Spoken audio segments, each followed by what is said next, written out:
വളരെ സന്തോഷമുണ്ട്. ഏറ്റവും അധികം പൊതുജനങ്ങൾക്ക് മുമ്പിൽ തെറ്റിദ്ധാരണാജനകമായി പ്രചരിച്ചിരുന്ന ഒരു വാർത്ത നഗരസഭയ്ക്ക് എന്നേക്കുമായി ഈ സ്റ്റേഡിയത്തിന്റെ ഉടമസ്ഥാവകാശം നഷ്ടപ്പെടും എന്നുള്ളതായി. എൻ്റെ പ്രിയപ്പെട്ട സുഹൃത്ത് ശ്രീ റോഷൻ നായർ ആ ആശങ്ക അവസാനിപ്പിക്കുന്ന നിലയിൽ സംസാരിച്ചു എന്നതിൽ സന്തോഷമുണ്ട്. MOUവിൻ്റെ ഒരു പുതിയ ഭാഗമായിട്ടാണെങ്കിലും അതൊരു ക്ലാരിഫിക്കേറ്ററി നോട്ടായിട്ട് മാത്രമാണ് വീണ്ടും ചേർത്തത്. പത്തനംതിട്ട നഗരസഭയുടെ ഉടമസ്ഥത പൂർണ്ണമായും നഗരസഭയ്ക്ക് തന്നെ ആയിരിക്കും ഈ സ്റ്റേഡിയത്തിൻ്റെത് എന്ന് ക്ലാരിഫൈ ചെയ്യുന്ന അണ്ടർടേക്കിംഗ് കൂടി ഇതിനോടൊപ്പം ഉണ്ടായി എന്നുള്ളതാണ്. എന്നാൽ മുൻപ് തന്നെ ഇക്കാര്യം ആദ്യത്തെ MOUവിൽ തന്നെ രേഖപ്പെടുത്തിയിട്ടുണ്ട്. അതിന്റെ ക്ലാരിഫിക്കേഷൻ വേണം എന്നുള്ളത് കൊണ്ടാണ് വീണ്ടും ഇക്കാര്യത്തിൽ ഒരു ക്ലാരിഫിക്കേറ്ററി നോട്ട് എന്നുള്ള നിലയിൽ വന്നത്. അത്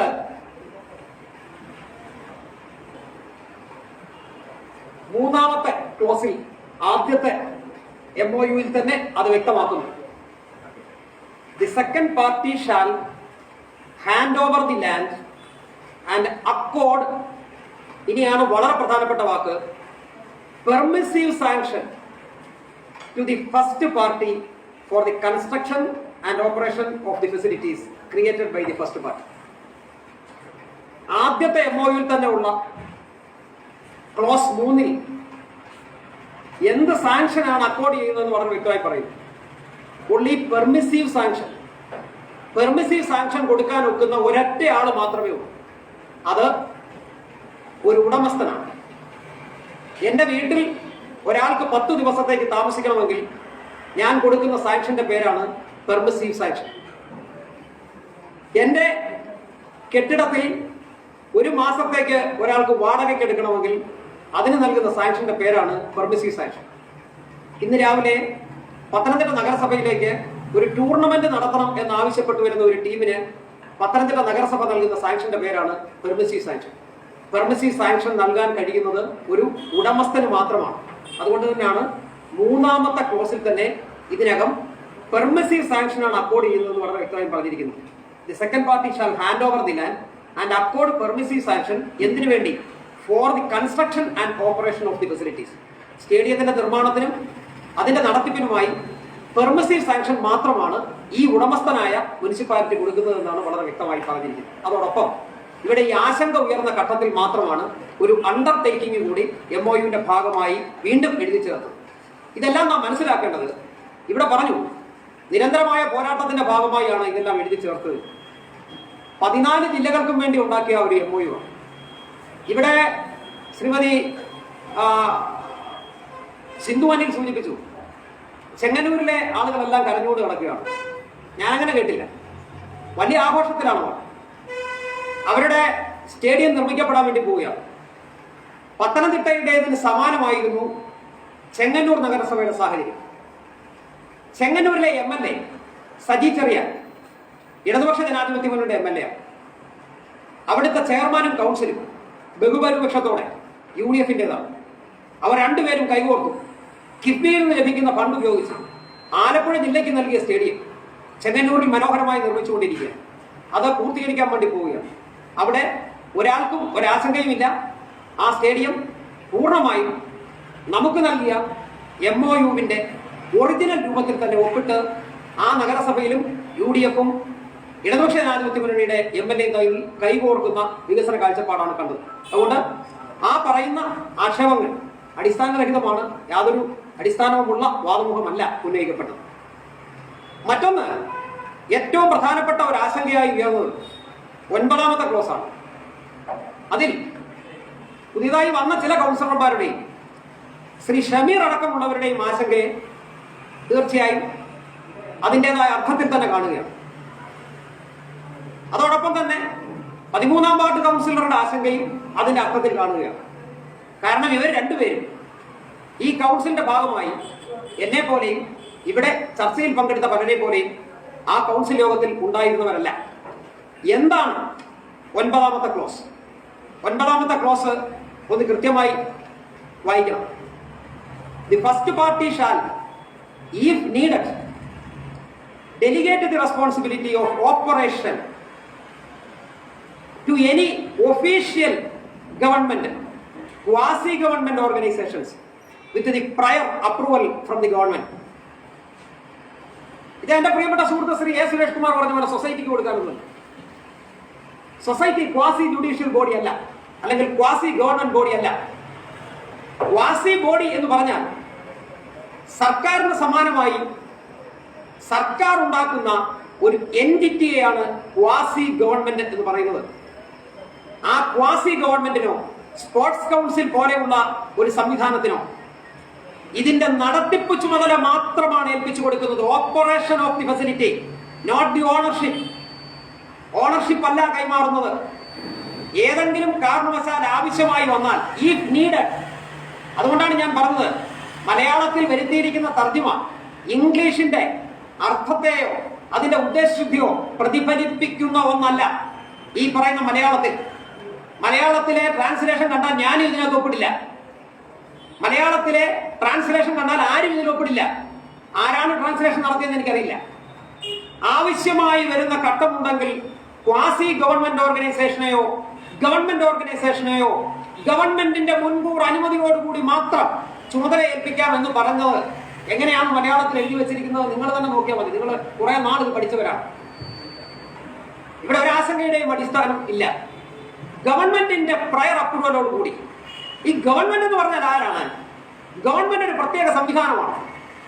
ഒരു നഗരത്തിന് ഒരു വർഷം 33% പ്ലാൻ ഫണ്ട് തന്ന് ഈ നഗരത്തെ എംപവർ ചെയ്യാൻ വേണ്ടി ജനകീയാസൂത്രണവും മറ്റു പദ്ധതികളും നടപ്പാക്കുന്ന, കണ്ണിലെ കൃഷ്ണമണി പോലെ ലോക്കൽ ബോഡി ഇൻസ്റ്റിറ്റ്യൂഷനെ കൊണ്ടു നടക്കുന്ന ഒരു ഗവൺമെന്റ് ഒരു അന്യമായി നിൽക്കുന്ന ബോഡിയാണ് എന്ന നിലയിൽ ചർച്ചകൾ ഉയർത്തിക്കൊണ്ടുവരിക. ആർക്കോ കൊടുക്കുന്നു എന്നാണ് പറയുന്നത്. ഏതോ ഏജൻസിക്ക് കൊടുക്കുന്നു എന്നാണ് പറയുന്നത്. ഡിവൈഎഫ്ഐക്കാർക്കല്ലേ കൊടുക്കുന്നത്? കമ്മ്യൂണിസ്റ്റ് പാർട്ടി ഉണ്ടാക്കാൻ പോകുന്ന ഏതെങ്കിലും ഓർഗനൈസേഷനിലേക്ക് കൊടുക്കുന്നത്? Only quasi government and official organisation അവർക്കാണ്. ഇവിടെ ആളുകൾ ചിലർ സൂചിപ്പിച്ചതുപോലെ യഥാർത്ഥത്തിൽ ആ വാദമുഖങ്ങൾ ഉന്നയിക്കുന്നവരാണ് ആടിനെ പട്ടിയാക്കുന്നത്. ആടിനെ പട്ടിയാക്കുക മാത്രമല്ല, ആ പട്ടിയെ പേപ്പട്ടി എന്ന് ആക്ഷേപിച്ച് ഓടി നടന്ന് തല്ലിക്കൊല്ലുന്ന പ്രചരണമാണ് ഇപ്പോൾ ഈ കൗൺസിൽ യോഗത്തിൽ കണ്ടത്. യാതൊരു ആശങ്കയ്ക്കും അടിസ്ഥാനമില്ല. Government, quasi government, that only with the prior approval of the government. അതാണ് അതിനെ സംബന്ധിച്ചുള്ള ക്ലാരിഫിക്കേഷൻ. മറ്റൊന്ന്, 8ാമത്തെ ക്ലോസ് ആണ്. The second party shall inform. Shrimati Shaila സൂചിപ്പിച്ചതുപോലെ നോട്ടീസ് കൊടുക്കുകയല്ല, ജസ്റ്റ് ഇൻഫോം. ആരെയാണ് ഇൻഫോം ചെയ്യേണ്ടത്? Information to the joint management committee. Who heads the committee? It is the chairman of the municipality. Municipal chairman is the chairman of the committee. ആരെയാണ് അറിയിക്കേണ്ടത് മുനിസിപ്പാലിറ്റിക്ക്? Joint management committee. മുനിസിപ്പാലിറ്റിയുടെ chairman head ചെയ്യുന്ന കമ്മിറ്റിയെ municipal കൗൺസിലർമാരോ municipality ഒരു പരിപാടി നടത്താനുണ്ടായെങ്കിൽ അറിയിക്കണം. അതാണ് പറഞ്ഞിരിക്കുന്നത്. ആരാണ് ജോയിന്റ് കമ്മിറ്റിയുടെ പേട്ടനായ MLA ആണോ അറിയിക്കേണ്ടതല്ല. ചെയർമാൻ, മുനിസിപ്പൽ ചെയർമാനെയാണ് അറിയിക്കേണ്ടത്. Chairman of the municipality is the chairman of the joint management committee. ഈ മാനേജ്മെന്റ് കമ്മിറ്റി എന്തിനാണ് അറിയിക്കുന്നത്? The second party shall inform at least 2 weeks in advance to the first party or the person authorized by the first party if a competition or camp etc. is being scheduled in this center. എന്താണ് അതുകൊണ്ട് ഉദ്ദേശിക്കുന്നത്? പത്തനംതിട്ട നഗരസഭയുടെ ഉടമസ്ഥതയിലുള്ള അന്താരാഷ്ട്ര സ്റ്റേഡിയത്തിൽ ഉദാഹരണത്തിന് April മാസം 1-ാം തീയതി മുതൽ 30-ാം തീയതി വരെ ഒരു അന്താരാഷ്ട്ര മീറ്റ് നടത്താനായി തീരുമാനിച്ചു എന്നിരിക്കട്ടെ. ആ അന്താരാഷ്ട്ര മീറ്റ് ഷെഡ്യൂൾ ചെയ്യുകയാണ്. ഏപ്രിൽ 1 മുതൽ 30 വരെ നടക്കുന്ന അന്താരാഷ്ട്ര മീറ്റിംഗിനിടയിൽ പത്തനംതിട്ട മുനിസിപ്പൽ കൗൺസിൽ 15-ാം തീയതി യോഗം ചേർന്നിട്ട് പറയുകയാണ്, ഞങ്ങൾ വസന്തോത്സവം നടത്താൻ പോവുകയാണ് ഏപ്രിൽ 20-ാം തീയതി. എന്തായിരിക്കും സാഹചര്യം? So as to avoid the conflict of interest, this clause is incorporated. ഏത് അന്താരാഷ്ട്ര നിലവാരത്തിലുള്ള സ്റ്റേഡിയത്തിന്റെ ക്ലോസിൽ നിങ്ങൾക്ക് പരിശോധിച്ച് നോക്കാം, സൈറ്റിൽ കയറി പരിശോധിക്കാം. ഈ ക്ലോസ് ഉണ്ടാകും. നടത്തിപ്പ് നടത്തുന്ന ആളുകൾ മുൻകൂട്ടി പരസ്പരം ക്ലാഷ് ഉണ്ടാകാതിരിക്കാൻ വേണ്ടി കൊടുക്കുന്ന ഒരു ക്ലോസ് ആണിത്. അത് കൂടുതൽ വ്യക്തമാകും അതിന്റെ 2ാമത്തെ സെന്റൻസ് വായിച്ചു നോക്കുമ്പോ. ആ 2ാമത്തെ സെന്റൻസിലേക്ക് എന്റെ പ്രിയപ്പെട്ട കൗൺസിലർമാരെ ശ്രദ്ധ ക്ഷണിക്കുക. എന്താ പറഞ്ഞിരിക്കുന്നത് രണ്ടാമത്തെ സെന്റൻസിൽ? The second party shall use the playfields on time sharing basis as agreed, so that optimum utilization of the sports facility is ensured. എന്താ അതിന്റെ അർത്ഥം? The second party shall use the playfields on time sharing basis. Time sharing basis അനുസരിച്ച് പത്തനംതിട്ട മുനിസിപ്പാലിറ്റിയാണ് ഈ play field ഉപയോഗിക്കേണ്ടത്, കളിക്കളം ഉപയോഗിക്കേണ്ടത്. ഈ കളിക്കളം എന്തിനാണ് അങ്ങനെ ഷെഡ്യൂൾ ചെയ്യേണ്ടത്? നമ്മളാണ് ഷെഡ്യൂൾ ചെയ്യേണ്ടത്. എന്തിനാണ് നമ്മൾ അതിനെ ഷെഡ്യൂൾ ചെയ്യേണ്ടത്? പറയുന്നു വീണ്ടും, so that optimum utilisation of the sports facilities ensured. പരമാവധി സ്പോർട്സിന് വേണ്ടി ഈ പ്രദേശത്തെ ഉപയോഗിക്കാൻ പത്തനംതിട്ട മുനിസിപ്പാലിറ്റിയായ second party shall use the play fields on time sharing basis. ഇവിടെ എല്ലാ ആശങ്കകളും അവസാനിക്കുകയാണ്. പത്തനംതിട്ട നഗരസഭയിലെ സാധാരണയായി ക്രിക്കറ്റ് കളിച്ചുകൊണ്ട് നടക്കുന്ന നമ്മുടെ കുട്ടികൾ, ഓടാൻ വരുന്ന കുട്ടികൾ, അവർക്കെല്ലാം ഈ സ്റ്റേഡിയത്തിൽ പത്തനംതിട്ട നഗരസഭ നിശ്ചയിക്കുന്ന ടൈം ഷെഡ്യൂൾ അനുസരിച്ച് അവിടെ വളരെ വ്യക്തമാണ് ക്ലോസ് 8. അവിടെ മറ്റൊന്നുകൂടിയുണ്ട്. ഇവിടെ എന്താ പ്രചരിപ്പിച്ചത്? സാധാരണക്കാരായ ആളുകൾ, ഞാനടക്കം നടക്കുന്നതാണ്, അവിടെ ആർക്കും കയറാൻ കഴിയില്ല. 9 ട്രാക്കുകളാണ് ഇതിനുള്ളത്. ഏറ്റവും ഔട്ടർ ട്രാക്ക് എന്ന് പറയുന്നത് വ്യായാമം നടത്തുവാൻ, പൊതുജനങ്ങൾക്ക് വ്യായാമം നടത്തുവാൻ വേണ്ടിയുള്ളതാണ്. സിന്തറ്റിക് ട്രാക്കിലൂടെ വ്യായാമം നടത്താൻ ഒക്കില്ല. സിന്തറ്റിക് ട്രാക്ക് ഒരു പർപ്പസിന് വേണ്ടിയാണ്. 8 ലൈൻ വേണം അന്താരാഷ്ട്ര മാർക്കറ്റിന്റെ നിലവാരത്തിലേക്ക് വരണമെങ്കിൽ, ഇന്റർനാഷണൽ സ്റ്റേഡിയത്തിന്റെ നിലവാരത്തിലേക്ക് വരണമെങ്കിൽ. ഇന്റർനാഷണൽ സ്റ്റേഡിയത്തിന്റെ നിലവാരത്തിലേക്ക് വരാൻ 8 ട്രാക്കുകൾ വേണം. അതുകൊണ്ട് തന്നെ ആ 8 ട്രാക്കുകൾ ഉപയോഗത്തിന് ശേഷം പത്തനംതിട്ടയിലെ സാധാരണക്കാർക്ക്, ഓർഡിനറി പോപ്പുലേഷന് ഉപയോഗിക്കാൻ വേണ്ടി 9ാമതൊരു ട്രാക്ക് കൂടി വിഭാവനം ചെയ്തിരിക്കുന്നു. ആ ട്രാക്കാണ് ഉപയോഗിക്കാൻ വേണ്ടി പോകുന്നത്. അവിടെ ഒരു റെസ്ട്രിക്ഷനും ഇല്ല. എങ്ങനെ റെസ്ട്രിക്ട് ചെയ്യാൻ കഴിയും? എന്റെ പ്രിയപ്പെട്ട സുഹൃത്ത് അഖില് ഇന്നലെ തിരുവനന്തപുരത്ത് പോയപ്പോൾ മനോഹരമായ കാഴ്ച കണ്ടതായാണ് അവകാശപ്പെടുന്നത്. ചന്ദ്രശേഖരൻ നായർ സ്റ്റേഡിയം അടച്ചിട്ടിരിക്കുന്നു. ചന്ദ്രശേഖരൻ നായർ സ്റ്റേഡിയം അടച്ചിട്ടത് എവിടെയാണ് കണ്ടത്? ഞാൻ വെല്ലുവിളിക്കുന്നു, കേരളത്തിലെ ഏതെങ്കിലും ഒരു സ്റ്റേഡിയം പബ്ലിക്കിന് ആക്സസ് ഇല്ലാതെ അടച്ചിട്ടുണ്ടെങ്കിൽ പണി നിർത്താം. കേരളത്തിലെ ഏതെങ്കിലും ഒരു സ്റ്റേഡിയം പബ്ലിക്കിന് വേണ്ടി ആക്സസ് ഇല്ലാതെ അടച്ചിട്ടിരിക്കുന്നു നിങ്ങൾ പറഞ്ഞാൽ, കാണിച്ചു തന്നാൽ നമുക്ക് ഒരുമിച്ച് പോകാം. 32 പേർ കൂടി. ഒരു കാരണവശാലും പബ്ലിക് യൂട്ടിലിറ്റി പബ്ലിക്കിന് അന്യമാകാൻ കഴിയില്ല. പബ്ലിക് ആക്സസ് റെസ്ട്രിക്ട് ചെയ്യാൻ കഴിയില്ല. അത് പബ്ലിക്കിന്റെ കോൺസ്റ്റിറ്റ്യൂഷണൽ റൈറ്റ് ആണ്. അത് കട്ടൽ ചെയ്യാൻ ഒരു നിയമപ്രകാരവും കഴിയില്ല. കഴിയണമെങ്കിൽ ഈ MOU-വിൽ പ്രത്യേകമായ ക്ലോസ് എഴുതി ചേർക്കണം. ബഹുമാനായ അഡ്വക്കേറ്റ് റോഷൻ നായർക്ക് മനസ്സിലാക്കുമെന്ന് തന്നെ ഞാൻ കരുതുന്നത്, ശ്രീ എ സുരേഷ് കുമാറിനടക്കം. കാരണം എഗ്രിമെന്റിൽ റെസ്ട്രിക്ഷൻ ഏർപ്പെടുത്തിക്കൊണ്ട് പൊതു കിണറുണ്ടെങ്കിൽ അവിടെ നിന്ന് വെള്ളം കോരി കുടിക്കരുത് എന്ന് മറ്റാളുകളെ നിരോധിക്കാൻ വേണ്ടി കഴിയുമോ? ഒരു എഗ്രിമെന്റിൽ പറയുകയാണ് ഈ സ്റ്റേഡിയം പബ്ലിക്കിന് ആക്സസ് ഉണ്ടാകില്ല, ഇന്ന റെഗുലേഷൻസ് ആയിരിക്കും ഉണ്ടാകുക എന്ന് പറഞ്ഞുകൊണ്ട് അത് റെഗുലേറ്റ് ചെയ്യപ്പെട്ട അങ്ങനെ ഒരു ക്ലോസ് ഈ പറയുന്ന MOU-വിൽ എവിടെയുമില്ല. പബ്ലിക്കിന് തീർച്ചയായിട്ടും ആക്സസ് ഉണ്ട്. ഒരാശങ്കയും വേണ്ട ആ കാര്യത്തിൽ.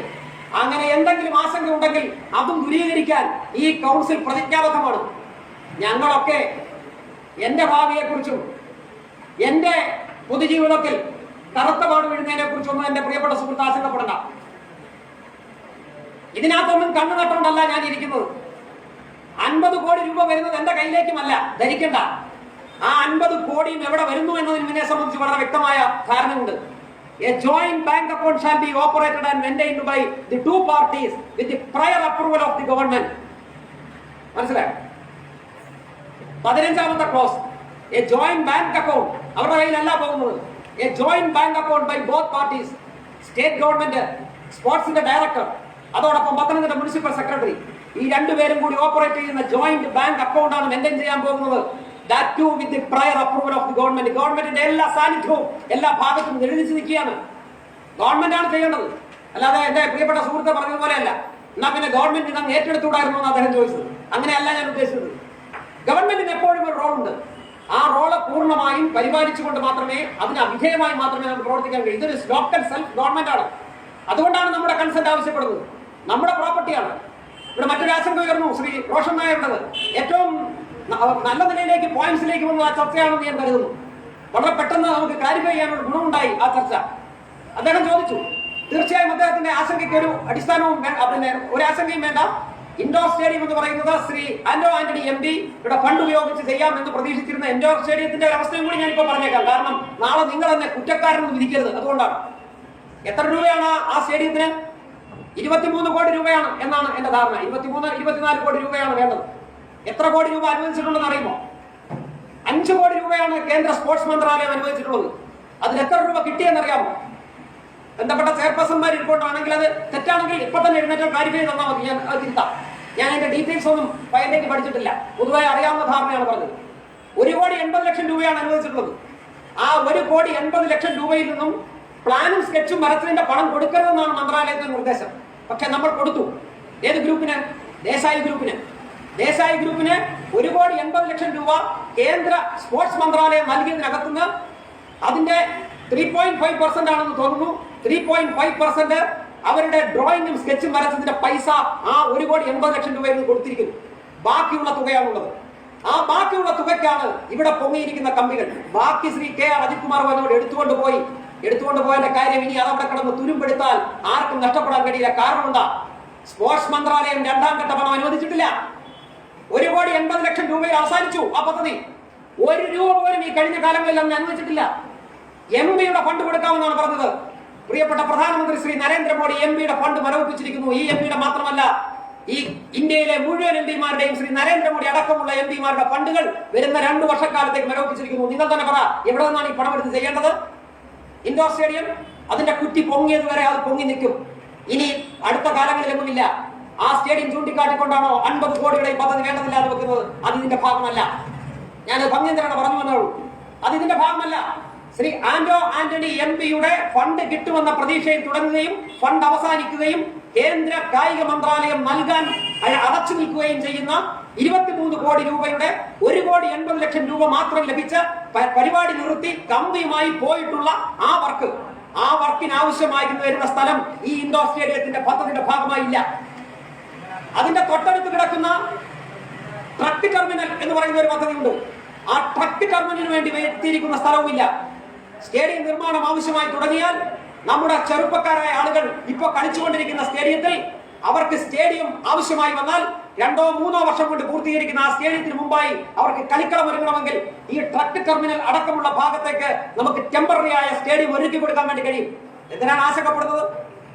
അതുകൊണ്ടാണ് ഞാൻ പറഞ്ഞത്, ആടിനെ പട്ടിയാക്കുക മാത്രമല്ല, പട്ടിയാക്കിയതിനെ പേപ്പട്ടിയാക്കി തല്ലിക്കൊല്ലാനുള്ള ശ്രമമാണ് നടക്കുന്നത്. ഇത് ആർക്ക് വേണ്ടിയാണ്? ഇതാണ് മറ്റൊരു ആശങ്ക ഉയർത്തിക്കൊണ്ടുവന്നത്. ആ ആശങ്കയ്ക്കും യാതൊരു അടിസ്ഥാനവുമില്ല എന്ന് തന്നെ പറയാൻ ആഗ്രഹിക്കുകയാണ്. മറ്റൊന്ന് വരുമാനത്തെ സംബന്ധിച്ചാണ്. അതിന് വളരെ വ്യക്തമായ ക്ലോസുകൾ ഇതിനകത്തുണ്ട്. Earnings income received from the facilities created by the first party shall be used by the first party on priority basis for the proper upkeep, maintenance and operations of the infrastructure facilities created. ഇത് എടുത്തോണ്ട് പോകാൻ പറഞ്ഞിട്ടില്ല. നമ്മൾ ധരിക്കേണ്ട വസന്തോത്സവം നടത്തി അതിനകത്ത് income കിട്ടുമെന്നുള്ള ധാരണ നമുക്ക് വേണ്ട. കിട്ടില്ല. ഒരു വസന്തോത്സവം നടത്താൻ കഴിയില്ല സ്റ്റേഡിയങ്ങളിൽ. ഇവിടെ അങ്ങനെ അതിനുവേണ്ടി ഇട്ടിരിക്കുകയാണ്. ഇതിനുവേണ്ടി ഇട്ടിരിക്കുക. ഒരു പൊളിറ്റിക്കൽ പാർട്ടിയുടെയും സമ്മേളനം നടത്താൻ കഴിയില്ല. CPM-ന്റെ ഒക്കില്ല, കോൺഗ്രസിന്റെ ഒക്കില്ല, BJP-യുടെ ഒക്കില്ല, SDP-യുടെ ഒക്കത്തില്ല, ആരുടെ ഒക്കില്ല. സ്റ്റേഡിയം കളിക്കളമാണ്. കളിക്കളം കായിക അഭ്യാസത്തിന് വേണ്ടിയുള്ളതാണ്. അതുകൊണ്ട് തന്നെ earnings or income received from the facilities created by the first party shall be used by the first party on priority basis for the upkeep, maintenance and operations. ഈ 3 കാര്യങ്ങൾക്ക് മാത്രമേ ഈ പറയുന്ന കാര്യങ്ങൾ ഉപയോഗിക്കാൻ കഴിയൂ. അതിനുവേണ്ടി ഇയർമാർക്ക് ചെയ്തിരിക്കുകയാണ്. നമുക്ക് യാതൊരു ബാധ്യതയുമില്ല. നമുക്കറിയാമല്ലോ, ഒരു ഇന്റർനാഷണൽ സ്റ്റേഡിയം ഓപ്പറേറ്റ് ചെയ്യാൻ നമുക്ക് കോമ്പീറ്റന്റ് ആയ ആളുകൾ പത്തനംതിട്ട മുനിസിപ്പാലിറ്റിയിലുണ്ടോ? നമ്മുടെ കണ്ടിജന്റ് വർക്കേഴ്സിനെ വെച്ചിട്ടാണോ ഓപ്പറേറ്റ് ചെയ്യിക്കേണ്ടത്? നമ്മുടെ കണ്ടിജന്റ് വർക്കേഴ്സിനെ വെച്ചാണോ ഇന്റർനാഷണൽ സ്റ്റേഡിയം ഓപ്പറേറ്റ് ചെയ്യിക്കേണ്ടത്? മാത്രമല്ല, 2 സ്വിമ്മിംഗ് പൂൾ. ആ സ്വിമ്മിംഗ് പൂളിൽ ഒന്ന് അന്താരാഷ്ട്ര നിലവാരത്തിൽ സാധാരണക്കാർക്ക് പരിശീലനം ഉൾപ്പെടെ നടത്താൻ കഴിയുന്ന മറ്റൊരു. നമ്മളൊക്കെ ഇരിക്കുമ്പോഴെങ്കിലും ഇത് നാട്ടുകാരൊന്ന് കണ്ടോട്ടെ. നമ്മുടെ എല്ലാം കയ്യൊപ്പം അതിനകത്ത് ഉണ്ടാവും. എന്തിനാണ് മറ്റാളുകൾക്ക് വേണ്ടി ചട്ടുപമാകുന്നത്? അത് തന്നെയാണ് ഇവിടെ ഉയർത്തിവിട്ട ആശങ്ക. എല്ലാവരുടെയും ഹൃദയത്തിൽ ഇതൊക്കെ തന്നെ ഉണ്ട്. അതിനൊരു ക്ലോസും സബ് ക്ലോസും ഒക്കെ ഉന്നയിച്ച് നമ്മുടെ നഷ്ടപ്പെടുന്നു എന്നുള്ള തരത്തിൽ ഉള്ള കാര്യങ്ങൾ ഉയർത്തിക്കൊണ്ടുവരുന്നുവെന്ന് മാത്രമാണ്. അതോടൊപ്പം തന്നെ 5ാമത്തെ ക്ലോസിലും അത് പറയുന്നുണ്ട്. The first party shall maintain the said premises, play field, etc. with the funds mobilized from the facility. 5ാമത്തെ ക്ലോസ്. ഈ ഫെസിലിറ്റിയിൽ നിന്ന് ഇവിടെ ശ്രീ കെ അജിത് കുമാർ പറഞ്ഞല്ലോ, ഒരു വർഷം പത്തനംതിട്ട മുനിസിപ്പാലിറ്റിയുടെ സ്റ്റേഡിയത്തിൽ നിന്ന് കിട്ടുന്നത് 70,000 രൂപ, ആവറേജ് 50,000 രൂപ. ഒരു കാര്യം അദ്ദേഹം പറയാൻ വിട്ടുപോയി, അതിന്റെ ചെലവ് എത്രയാണെന്ന് നിങ്ങൾക്കറിയാമോ? ശ്രീ എ സുരേഷ് കുമാറിന്റെ കാലയളവിൽ ആണ് എന്ന് എനിക്ക് തോന്നുന്നു, തെറ്റുണ്ടെങ്കിൽ തിരുത്താം, 2 സെക്യൂരിറ്റിയാണ് നിയമിച്ചിട്ടുള്ളത്. 10,000 രൂപ വെച്ചാണ് സെക്യൂരിറ്റി വാങ്ങുന്നത്. 9,000 രൂപ വെച്ച് അവർക്ക് കൊടുക്കുമെങ്കിലും 10,000 രൂപ വെച്ചാണെന്ന് തോന്നുന്നു, അല്ലെങ്കിൽ 9,000 രൂപ വെച്ചാണ് കൊടുക്കുന്നത്. 9,000, 20,000 ഒരു കണക്കിന് വേണ്ടി എടുത്തു, എനിക്ക് കണക്കിന് ഇച്ചിരി പുറകിലാണ്. 20,000 അങ്ങ് കൂട്ടിക്കോ. 20,000 രൂപ ഒരു മാസം വെച്ച് ഒരു വർഷം എത്ര ലക്ഷം രൂപയാകും?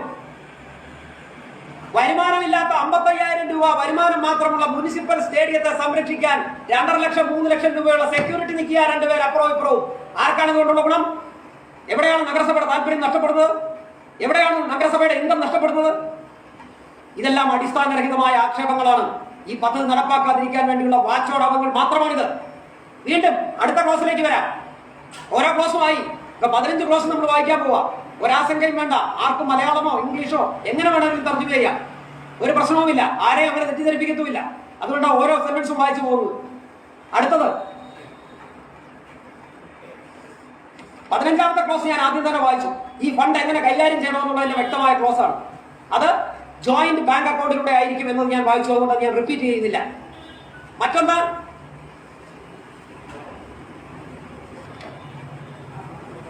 12ാമത്തെ ക്ലോസ് ഏറ്റവും പ്രധാനപ്പെട്ടാണ്. ഈ പറയുന്ന പുകമറ സൃഷ്ടിക്കുന്നതിനിടയിൽ എന്റെ പ്രിയപ്പെട്ട സഹോദരങ്ങൾ 12ാമത്തെ ക്ലോസ് കണ്ടില്ല. 12ാമത്തെ ക്ലോസിലേക്ക് ശ്രദ്ധ ക്ഷണിക്കുക. The committee shall formulate the rules and regulations for the operation of the facility, which shall include the fixation of a rent of sporting and non-sporting facility, maintenance of the facility, and all related matters. എന്താ അതിന്റെ അർത്ഥം? The committee shall formulate. ഏത് കമ്മിറ്റി? Pathanamthitta municipal ചെയർമാനായുള്ള കമ്മിറ്റി. The committee shall formulate the rules and regulations for the operation of the facility. ഈ facility operate ചെയ്യുന്നതിനുള്ള റൂൾസും റെഗുലേഷൻസും മുഴുവൻ ഉണ്ടാക്കുന്നത് പത്തനംതിട്ട മുനിസിപ്പൽ ചെയർമാനായിരിക്കുന്ന കമ്മിറ്റിയാണ്, അല്ലെങ്കിൽ നഗരസഭ ചെയർപേഴ്സൺ ആയിരിക്കുന്ന കമ്മിറ്റിയാണ്. അതെന്തൊക്കെ ഉൾപ്പെടും? ഫിക്സേഷൻ ഓഫ് എ റെന്റ്, സ്പോർട്ടിംഗും നോൺ സ്പോർട്ടിംഗും ഫെസിലിറ്റിയുടെയും മെയിന്റനൻസിന്റെയും മറ്റ് ഓൾ റിലേറ്റഡ് മാറ്റേഴ്സ് അടച്ചു വെച്ചിരിക്കുകയാണ്. ഈ എഗ്രിമെന്റിൽ കൂടുതൽ എന്ത് എഗ്രിമെന്റ് ആണ് വേണ്ടത്? അടച്ചു വെച്ചിരിക്കുകയാണ്. പത്തനംതിട്ട നഗരസഭയുടെ താല്പര്യം സംരക്ഷിക്കുന്ന ഏറ്റവും വലിയ ക്ലോസ് 12. എന്തേ കാണാതെ പോയത്? ആ ക്ലോസിൽ വളരെ വ്യക്തമായി പറഞ്ഞിരിക്കുന്നു. ഫീസും മറ്റു കാര്യങ്ങളും അനുബന്ധ സാഹചര്യങ്ങളും ഓൾ റിലേറ്റഡ് മാറ്റേഴ്സ്, എല്ലാ മാറ്റേഴ്സും തീരുമാനിക്കുന്നത് മുനിസിപ്പൽ ചെയർമാനായ കമ്മിറ്റിയാണ്. ആ കമ്മിറ്റിയിൽ എത്ര ബാലിശമാണ്! പൂജാരിമാർക്ക് വരെ പട്ടികജാതിക്കാർക്ക് സംവരണം ഏർപ്പെടുത്തിയ പാർട്ടിയുടെ ഒരു പ്രതിനിധി കൂടിയാണ് ഞാൻ. അഭിമാനത്തോടു കൂടി പറയുകയാണ്. പല ക്ഷേത്രങ്ങളും തുറന്നില്ല, പൂജാരിമാരായി അവർ പോയാൽ കഴിയില്ല എന്ന് പറഞ്ഞിട്ട്. പട്ടികജാതി വിഭാഗത്തിന് റിസർവേഷൻ ഏർപ്പെടുത്തിയ ധീരമായ നടപടിയെടുത്ത ഒരു സർക്കാരിന്റെ ഭാഗമായുള്ള അതിന് നേതൃത്വം കൊടുക്കുന്ന പാർട്ടിയുടെ കൂടെ റെപ്രസെന്റേറ്റീവാണ്. എങ്ങനെയാണ് പ്രിയപ്പെട്ട ശ്രീ കെ അർജുന പട്ടികജാതി വിഭാഗത്തിന് നമുക്കൊരു കമ്മിറ്റി, ഈ പറയുന്ന കമ്മിറ്റി നമുക്ക് റെപ്രസെന്റേഷൻ കൊടുക്കാൻ കഴിയും? പത്തനംതിട്ട മുനിസിപ്പാലിറ്റിയിലെ സ്റ്റാൻഡിംഗ് കമ്മിറ്റികളിൽ പോലും പട്ടികജാതി റിസർവേഷൻ ഇല്ല, മനസ്സിലാക്കിക്കൊള്ളുക. പത്തനംതിട്ട മുനിസിപ്പാലിറ്റിയിൽ 6 സ്റ്റാൻഡിംഗ് കമ്മിറ്റികൾ ഉണ്ടെങ്കിൽ അതിൽ ഒരു സ്റ്റാൻഡിംഗ് കമ്മിറ്റി പോലും പട്ടികജാതി വിഭാഗത്തിന് റിസർവ് ചെയ്യില്ല. നമ്മൾ അവിടെയല്ലേ തുടങ്ങേണ്ടത്? എനിക്കും അഭിപ്രായം ഉണ്ടായിരുന്നു പട്ടികജാതി വിഭാഗത്തിന് വേണ്ടി റിസർവേഷൻ ചെയ്യണം. നമുക്ക് ജോയിന്റ് ആയിട്ട് ഇതിനകത്ത് റെസൊല്യൂഷൻ എടുക്കാം. അല്ലാതെ പത്തനംതിട്ട മുനിസിപ്പാലിറ്റിയുടെ സ്റ്റേഡിയത്തിന്റെ നിർമ്മാണ കമ്മിറ്റിക്കകത്ത് പട്ടികജാതി റിസർവേഷൻ വേണം എന്ന് പറഞ്ഞാൽ എങ്ങനെയാണ് നമ്മുടെ കൊത്തിലൊതുങ്ങുക? ഒരു വ്യത്യസ്ത അഭിപ്രായമില്ല. എനിക്ക് സന്തോഷമേ ഉള്ളൂ ആ കാര്യത്തിൽ. ഞങ്ങളുടെ പാർട്ടിയുടെ അടിത്തറയും അത് തന്നെയാണ്, പട്ടികജാതി വിഭാഗമാണ്. ആ ജനവിഭാഗമാണ് ഞങ്ങളുടെ പാർട്ടിയുടെ അടിത്തറ. Ward councillor. എന്താണ് ഈ വാർഡ് കൗൺസിലർ? നിങ്ങൾക്ക് ഈ ആക്ടിൽ ഇത്രയും ബൃഹത്തായ ആക്ട് എന്ന് പറഞ്ഞാൽ കേരള നിയമസഭയുടെ ചരിത്രത്തിൽ ആദ്യമായി ഉണ്ടാക്കിയതാണ് ഈ ആക്ട്. ഇത്രയേറെ സെക്ഷനുള്ള ഒരു ആക്ട് കേരളത്തിൽ ഉണ്ടായിട്ടില്ല. ഇവിടെ എവിടെയെങ്കിലും വാർഡ് കൗൺസിലർ നിങ്ങൾ കാണിച്ചു തരാമോ? വാർഡ് കൗൺസിലിന്റെ അധികാരങ്ങൾ കാണിക്കാമോ? ഒരു കാര്യം മനസ്സിലാക്കിക്കൊള്ളുക, 32 കൗൺസിലർമാർക്ക് ഒരേ അധികാരമാണുള്ളത്. എല്ലാ വാർഡുകളിലും മുനിസിപ്പാലിറ്റിയുടെ ഏത് പ്രവർത്തനങ്ങളിലും ഇടപെടാൻ ഏത് കൗൺസിലർക്കും അധികാരമുണ്ട്. എന്റെ വാർഡിൽ ഇടപെടാൻ 11ാം വാർഡ് കൗൺസിലറായ ശ്രീമതി റോസ്ലിൻ സന്തോഷ് അധികാരമുണ്ട്. റോസ്ലിൻ സന്തോഷിന്റെ വാർഡിൽ നടക്കുന്ന പ്രവർത്തനങ്ങളിൽ ഇടപെടാനുള്ള അധികാരം നമുക്കുണ്ട്. നമ്മൾ ഓരോന്നും മാറ്റി വെച്ചിരിക്കുകയാണ്. ഓരോ കിങ്ഡമായി, ഓരോ സാമ്രാജ്യമായി നമ്മൾ മാറ്റി വെച്ചിരിക്കുകയാണ്. മാറ്റിവെക്കേണ്ടതില്ല. Each councillor represents a particular area in the municipal council. There is no distinction between a ward councillor and a councillor. Only councillor, municipal councillor. ഞാൻ കൗൺസിലർ എന്നതോടൊപ്പം തന്നെ മറ്റൊരു കൗൺസിലറുടെയും കൂടി കൗൺസിലറാണ്, ശ്രീമതി സിന്ധു അനിലിന്റെ. അതുകൊണ്ട് എന്താ സിന്ധു അനിൽ 8-ാം വാർഡിലെ കാര്യങ്ങൾ ഇടപെടാൻ കഴിയില്ല എന്ന് എനിക്ക് പറയാൻ കഴിയും? തീർച്ചയായും ഇടപെടണം എന്ന് തന്നെയാണ് എന്റെ അഭിപ്രായം. ഒരു ഘട്ടത്തിലും അതിനെതിരായി ഞാൻ വരില്ല. അങ്ങനെ ഉണ്ടെങ്കിൽ അത് കാലം തെളിയിക്കും. ഒരു ഘട്ടത്തിലും ഞാൻ ഇടപെടില്ല. ശ്രീമതി സിന്ധു അനിലാണ് കൂടുതൽ ആ പ്രദേശത്ത് താമസിക്കുന്ന ആൾ. സ്വാഭാവികമായി ഇടപെടാം, ഒരു തർക്കവും വേണ്ട. മുനിസിപ്പൽ കൗൺസിലർ എന്നുള്ള നിലയിൽ 32 വാർഡുകളിലും പരസ്പരം ഇടപെടാം, ഒരു തർക്കവും വേണ്ട. പിന്നെ നമ്മളെല്ലാം പരസ്പരം അങ്ങ് അഡ്ജസ്റ്റ്മെന്റിൽ നിൽക്കുകയല്ലേ. നമ്മുടെ സാമ്രാജ്യത്തിലേക്ക് ആരും കയറാറില്ല. അങ്ങനെ ഒരു വാർഡ് കൗൺസിലർ എന്ന ഒരു തസ്തികയില്ല. 30-ാം വാർഡെന്നോ 10-ാം വാർഡെന്നോ 8-ാം വാർഡെന്നോ ഒരു ഡിസ്റ്റിങ്ഷനും ഇല്ല. അതുകൊണ്ടാണ് സ്പോർട്സുമായി ബന്ധപ്പെട്ട് വരുന്ന സ്റ്റാൻഡിംഗ് കമ്മിറ്റിയുടെ ചെയർപേഴ്സണെ ഇവിടേക്ക് ഈ നമ്മൾ പറഞ്ഞല്ലോ ഇവിടെ നടത്തിയ സമരത്തിന്റെ ഭാഗമാണ്, ഒരു സമരത്തിന്റെ ഭാഗമല്ല. ആ MLA എങ്ങനെയെങ്കിലും സാധിച്ചെടുക്കണമെന്ന് പറഞ്ഞ് തേരാപ്പാര ഓടിയതിന്റെ ഫലമാണിത്. 13 ജില്ലകളിലും ഒരു അമെന്റ്മെന്റ് പോലും മാറ്റിയില്ല, ഒരു അമെന്റ്മെന്റ് പോലും ഇൻകോർപ്പറേറ്റ് ചെയ്തില്ല. അവരുടെ അദമ്യമായ ആഗ്രഹം പത്തനംതിട്ട ജില്ലയ്ക്ക് കിട്ടിയ 50 കോടിയുടെ പദ്ധതി ഈ നഗരത്തിന്റെ ഹൃദയത്തിൽ തന്നെ ഉണ്ടാകണം, ജില്ലയുടെ ആസ്ഥാനത്ത് തന്നെ ഉണ്ടാകണം എന്നുള്ള അവരുടെ ആഗ്രഹം കൊണ്ടാണ് ഇതിന്റെ പിന്നാലെ പറഞ്ഞത്. അവിടെയും പറയുക ബ്ലസൻ ജോർജിനെ ആക്ഷേപിക്കുക. ബ്ലസൻ ജോർജ് ആരാണെന്ന് ശ്രീ KR അജിത് കുമാർ പറഞ്ഞല്ലോ. അതിന്റെ ബ്രാക്കറ്റ് ഇട്ടിരിക്കുക ഇൻക്ലൂഡിംഗ് ബ്ലസൻ ജോർജ്. അപ്പോൾ എന്റെ പ്രിയപ്പെട്ട സുഹൃത്ത് പറയുന്നത് അതിനകത്തുള്ള ഫെസിലിറ്റിയൊക്കെ അത് എങ്ങനെയാണ് അറിയപ്പെടുന്നത്? AK നായർ സാറിന്റെ പേരിലാണ് സ്റ്റേഡിയം. AK നായർ സാറിന്റെ പേരിൽ അറിയപ്പെടുന്ന സ്റ്റേഡിയത്തിന്റെ ഒരു യൂണിറ്റ് മാത്രമാണ് ഇൻഡോർ സ്റ്റേഡിയം ബ്ലസൻ ജോർജിന്. ബ്ലസൻ ജോർജ് വേണ്ടേ? പത്തനംതിട്ടയുടെ അഭിമാനം ഉയർത്ത ഇന്റർനാഷണൽ പ്ലെയറാണ് ബ്ലസൻ ജോർജ്, മറന്നുപോയത്. പത്തനംതിട്ട മുനിസിപ്പാലിറ്റി അങ്ങോട്ട് ചെന്നാൽ അവിടാണ് വീട്. പലരും വോട്ട് വാങ്ങിച്ചു കാണും, അദ്ദേഹത്തിന്റെ ബന്ധുക്കളുടെ അടക്കം വാങ്ങിച്ച് ജയിച്ചവരായിരിക്കും. അദ്ദേഹത്തിനും പ്രാധാന്യമുണ്ട് പത്തനംതിട്ടയിൽ. സാംസ്കാരിക മന്ദിരങ്ങൾ ഉയരേണ്ടതുണ്ട്. മാത്തന്തരവൻ സാറിന്റെയും അതുപോലെ തന്നെ മറ്റ് ആളുകളുടെയും KK നായർ സാറിന്റെയും എബ്രഹാം മണ്ണായിക്കൽ അടക്കമുള്ള ആളുകളുടെ ഇവിടെ CB രാസാഹിബിന്റെ അടക്കം സ്മാരകങ്ങൾ ഉയരേണ്ടതുണ്ട്, അവരെ ആദരിക്കേണ്ടതുണ്ട്. അതിനെ സംബന്ധിച്ചിടത്തോളം ഒരു ആശങ്കയും വേണ്ട. അക്കാര്യത്തിൽ യാതൊരു തരത്തിലുള്ള കുഴപ്പങ്ങളും ഈ MOU ഇല്ല. എന്റെ പ്രിയപ്പെട്ട സുഹൃത്ത് ശ്രീ യാസിൻകുട്ടി പാർലമെന്ററി പാർട്ടി നേതാവ് 2000 രൂപ മെമ്പർഷിപ്പ് ഫീ ഉണ്ട് എന്ന് പറഞ്ഞു. ഇതൊക്കെ എവിടെ നിന്ന് കിട്ടുന്ന അറിവാണെന്ന് എനിക്ക് അറിഞ്ഞു. ഇത് MOU-വിനല്ലേ കാണേണ്ടത്? 2000 രൂപ ഫീ ഉണ്ടെങ്കിൽ അവിടെ കയറാൻ ഒക്കുന്നു. എന്തിനാണ് ആളുകളെ പറഞ്ഞ് തെറ്റിദ്ധരിപ്പിക്കുന്നത്? 1 രൂപ പോലും വേണ്ടതില്ല. 2000 രൂപ പോയിട്ട് 2000 പൈസ പോലും കൊടുക്കേണ്ടതില്ല. ഈ പത്തനംതിട്ട മുനിസിപ്പൽ കൗൺസിലിന്റെ ഈ യോഗത്തിൽ വെച്ച് ഞാൻ പറയുകയാണ്, ഈ പറയുന്ന MOU-ൽ അങ്ങനെ ഒരു രേഖകൾ തന്നെ ഇല്ല. മറ്റൊന്ന് 14 ദിവസത്തെ നോട്ടീസ് കൊടുക്കണമെന്ന് പൊതുജനങ്ങൾക്ക് അവിടെ കയറണമെങ്കിൽ. കേരളത്തിലെ എന്നല്ല ഇന്ത്യയിലെ എല്ലാ സ്റ്റേഡിയങ്ങളും നിങ്ങൾ രാവിലെ ചെന്നാൽ പ്രഭാത സഞ്ചാരികളെ കാണാൻ കഴിയും. ഇതിനേക്കാളൊക്കെ വലിയ സ്റ്റേഡിയങ്ങളിൽ വൈകുന്നേരങ്ങളിൽ യാത്രയുണ്ട്. അവിടെ ആർക്കും ഒരു തരത്തിലുള്ള റെസ്ട്രിക്ഷനുകളും ഇല്ല. കിഫ്ബിയുടെ പണം കിട്ടിയതിന്റെ പേപ്പർ കാണിക്കാനാണ് പറയുന്നത്. അതിനായി പാസ്സാക്കി കൊടുക്കുന്നത് കിഫ്ബി വെക്കാൻ. കിഫ്ബിയുടെ പൈസ കിട്ടിയതിന്റെ പേപ്പർ ഇവിടെ എങ്ങനെയാണ് കാണുന്നത്? ഏറ്റവും വലിയ പേപ്പർ ഏതാണെന്ന് അറിയുമോ എന്റെ പ്രിയപ്പെട്ട കൗൺസിലർമാർക്ക്? കേരള നിയമസഭയുടെ ബഡ്ജറ്റാണ്. ബഡ്ജറ്റിൽ നമ്മളിവിടെ ചെയ്യുന്ന പ്രൊവിഷൻ പോലെയല്ല പലരും. 50 കോടി രൂപയുടെ പദ്ധതി ഇടത്താവളത്തിന് പ്രഖ്യാപിച്ചിട്ട് ടോക്കൺ പ്രൊവിഷനായി പത്തനംതിട്ട മുനിസിപ്പൽ ബഡ്ജറ്റിൽ 1 രൂപ ഇടും. അങ്ങനെയല്ല കേരള സർക്കാർ ചെയ്തത്. 50-14 കേരളത്തിന്റെ നിയമസഭയിൽ അവതരിപ്പിച്ച കേരള ബഡ്ജറ്റിൽ ശ്രീ തോമസ് ഐസക് 14 ജില്ലകൾക്കും ഓരോ ജില്ലകൾക്കും വേണ്ടി 50 കോടി രൂപ വീതം കിഫ്ബിയിലൂടെ സ്റ്റേഡിയം നിർമ്മാണത്തിന് വേണ്ടി മാറ്റിവെച്ചിരിക്കുകയാണ്. ബഡ്ജറ്റ് പേപ്പറുകൾ എടുത്ത് പരിശോധിച്ചാൽ മതി. അതാണ് ഏറ്റവും വലിയ രേഖ. അത് പോയി ഇപ്പോൾ ഒരു ഫിംഗർ ടിപ്പിൽ കിട്ടും. ഒന്ന് കുത്തി നോക്കിയാൽ മതി. ആ സൈറ്റിൽ കാണും പത്തനംതിട്ട മുനിസിപ്പാലിറ്റിക്കും എത്ര കോടി. പത്തനംതിട്ട മുനിസിപ്പാലിറ്റിക്കല്ല അനുവദിച്ചിരിക്കുന്നത്, പത്തനംതിട്ട ജില്ലയ്ക്കാണ് അനുവദിച്ചിരിക്കുന്നത്. എന്തെല്ലാം അബദ്ധജനിതമായ ധാരണകളാണ് കൗൺസിൽ യോഗത്തിലേക്ക് എഴുന്നള്ളിച്ചു വിടുന്നത്. കിഫ്ബിയുടെ പേപ്പർ കാണിക്കാനാണ് പറയുന്നത്. കിഫ്ബിയുടെ പേപ്പറുണ്ട്, നിയമസഭയുടെ രേഖകളിൽ വളരെ ഭദ്രമായി അവിടെ ഉണ്ട്. അതാണ് അതിനെ സംബന്ധിച്ചിടത്തോളമുള്ള മറുപടി.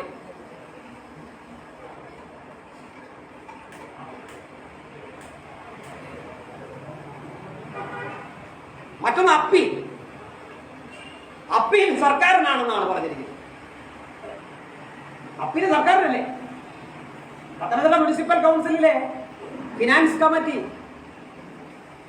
അപ്പീൽ ബോഡിയല്ലേ? പത്തനംതിട്ട മുനിസിപ്പൽ സെക്രട്ടറി എടുക്കുന്ന ഒരു തീരുമാനം, അതുമായി ബന്ധപ്പെട്ട അപ്പീൽ സംവിധാനങ്ങൾ എവിടെയാണ്?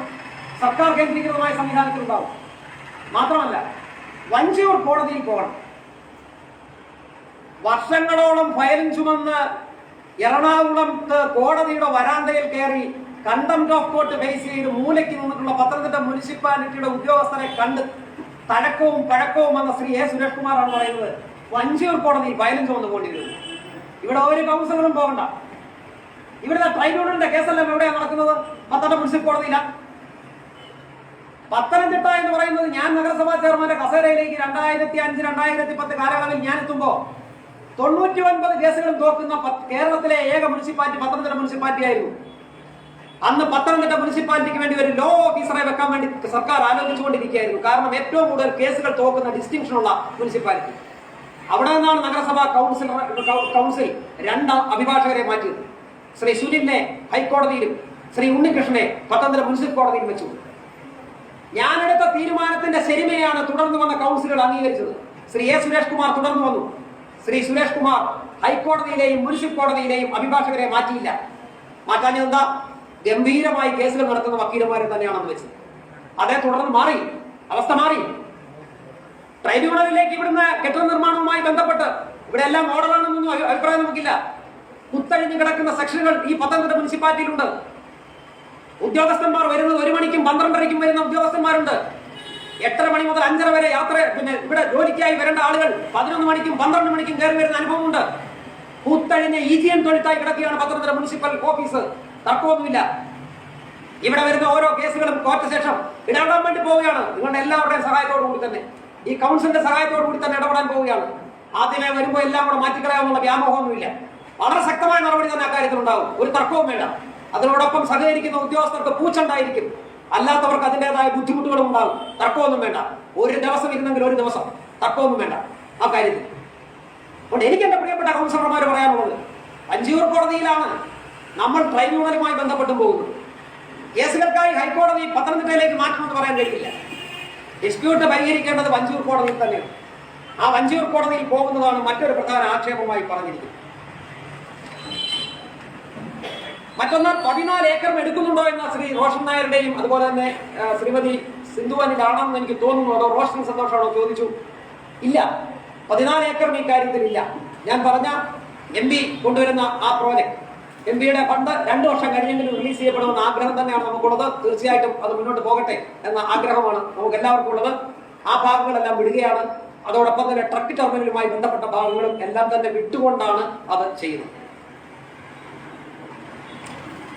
പ്രധാനമായും ഉയർത്തിയിരിക്കുന്ന ആശങ്കകൾ ഇതാണ്. ഈ ആശങ്കകൾക്കൊന്നും അടിസ്ഥാനമില്ല.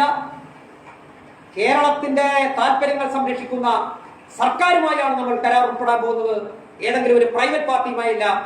അതിനുശേഷവും ഞാൻ സ്പോർട്സ് ഡയറക്ടറുമായി ഇപ്പോൾ ഉച്ചയ്ക്ക് പിരിഞ്ഞപ്പോഴും നിങ്ങളുടെ ആശങ്ക പങ്കുവച്ചു.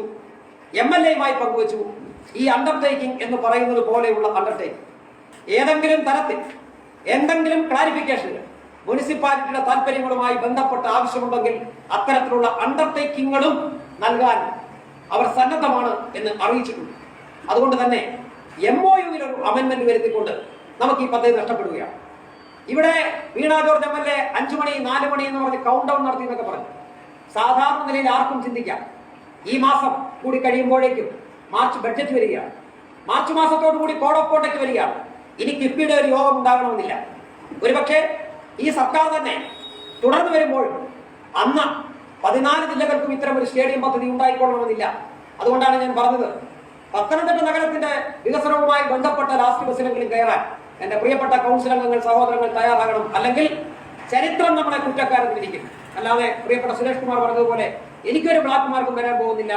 ഇവിടെ ആയിരക്കണക്കിന് ആളുകൾ വെളിയിൽ വളരെ ശ്രദ്ധയോടുകൂടി ആകാംക്ഷയോടുകൂടി ഇവിടെയൊക്കെ ഉള്ള ഈ TV ചാനലുകളെല്ലാം സശ്രദ്ധം സ്വീകരിച്ചുകൊണ്ടിരിക്കുകയാണ്. ഇത് ഒപ്പിട്ടോ എന്നറിയാൻ നിൽക്കുകയാണ്. മതമേലധ്യക്ഷന്മാർ ഇതിനെ സംബന്ധിച്ചിടത്തോളം ചർച്ച ചെയ്യുകയാണ്. എങ്ങനെയെങ്കിലും ഈ കാര്യങ്ങൾ, അവരെല്ലാം മണ്ടന്മാരാണ്. ഈ നാട്ടിലെ ജനങ്ങൾ മുഴുവൻ ആഗ്രഹിക്കുന്നു. നിങ്ങൾ മാത്രമാണോ ഇതിന്റെ ആശങ്ക ഉയർത്തുന്നവർ? മാത്രമാണോ ഈ നഗരത്തിന്റെ താല്പര്യം സംരക്ഷിക്കുന്നവർ? ഈ നഗരത്തിന്റെ താല്പര്യം സംരക്ഷിക്കണമെന്ന് ആവശ്യമില്ലാത്ത ആളുകളാണോ ഈ ഇരിക്കുന്ന ആളുകൾ എല്ലാവരും? പത്തനംതിട്ട നഗരത്തിലെ അന്തേവാസികൾ തന്നെയാണ് ഞങ്ങളെല്ലാവരും, നമ്മളെല്ലാവരും. അതുകൊണ്ട് തന്നെ അടിസ്ഥാനരഹിതമായ ആശങ്കകളെല്ലാം ഒഴിവാക്കി ഇവിടെ ഉയർന്ന ആശങ്കകൾക്കെല്ലാം ഞാൻ എന്റേതായ നിലയിൽ എന്റെ അറിവ് വെച്ചുകൊണ്ടുള്ള മറുപടി ഞാൻ പറഞ്ഞിട്ടുണ്ട്. ഇനി ഇക്കാര്യത്തിൽ എന്തു വേണം എന്നതിനെ സംബന്ധിച്ചിടത്തോളമുള്ള തീരുമാനം എടുക്കാം.